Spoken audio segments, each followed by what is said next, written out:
In k-means clustering algorithm, in question we will be having some data points. Like they will be giving this table to you with some data points like p1, p2, etc. 1, 2, 1, 2, 1.5, 1.8, etc. So what they will be asking is to divide this data set into some clusters. Like basically in k-means clustering, what we have to do is, this is some data set, like randomly it's distributed. Now after doing k-means, it is divided into subgroups. It's very distinct to subgroups. Like this is known as cluster. Means, see, maybe this may be the apples group, this may be the bananas group, or etc. We will be dividing, or we will be partitioning these data points into clusters. So this is all what we have to do in k-means clustering. For that, we will be using the distance or the centroids. Okay, so here first of all, what is meant by k is just k number of centroids we will be taking and k number of clusters we will be getting. So how many points we have to divide, it is gonna decide by k.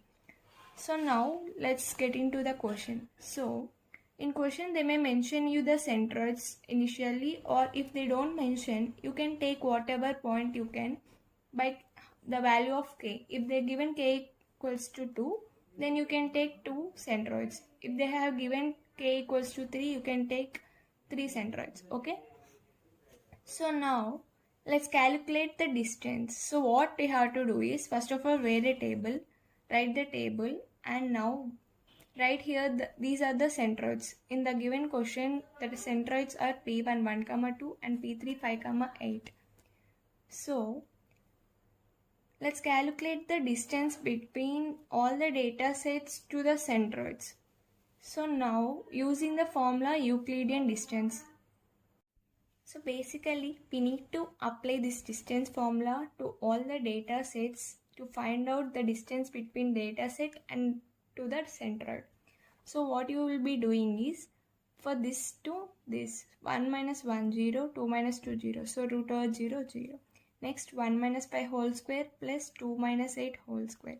So root over, you have to find out the distance. Same goes for everything. For each and every data set you have to find out the distance. And what you have to do is, now check the distance, whether this is less or this is less. What, like, let's keep this as the cluster 1 and this as the cluster 2. And if you have any other centroid, you can keep it as cluster 3. So now what you have to do is mention which is the which centroid having the least distance will be the cluster you will be selecting. So 0 is less than this, right? Obviously. So cluster 1 is selected. And next, so for exam point of view, I would like to say one thing to you.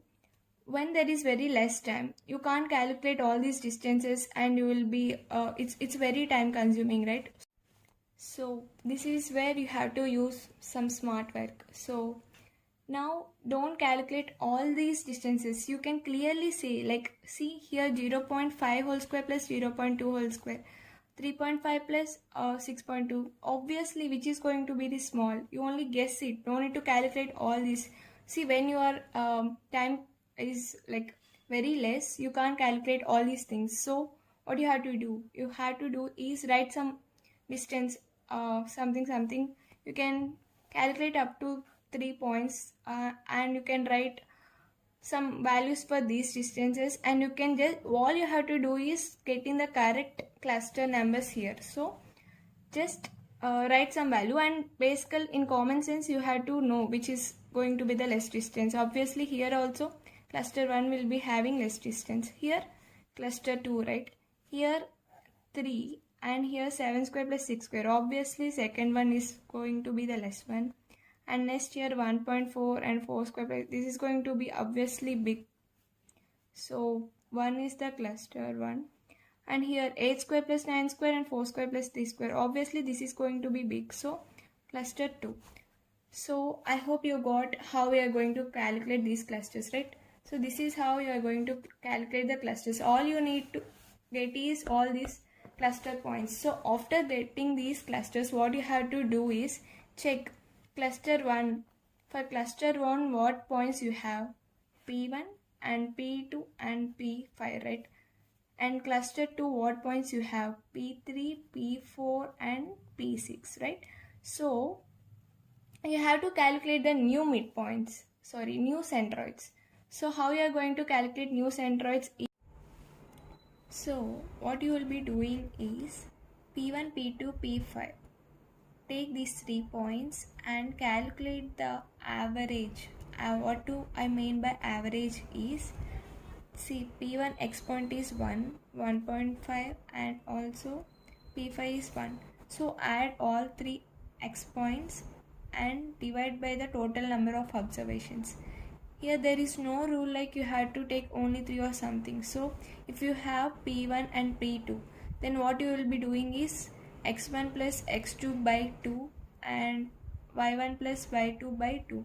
So basically you have to get average. So average, what do you mean? Mean. You have to calculate mean. So you have to calculate the mean of P1, P2, P5 for x coordinates and for y coordinates, etc. So next, after calculating the C1 and C2, you will get new centroids. After getting new centroids, what you have to do is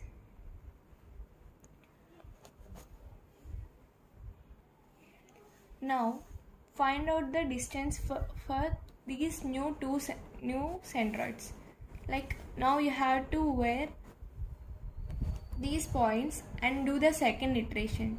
The before one is the first iteration and this is the second iteration. In second iteration, what you have to do is for the new centroids you have to calculate again distance formula by using Euclidean distance.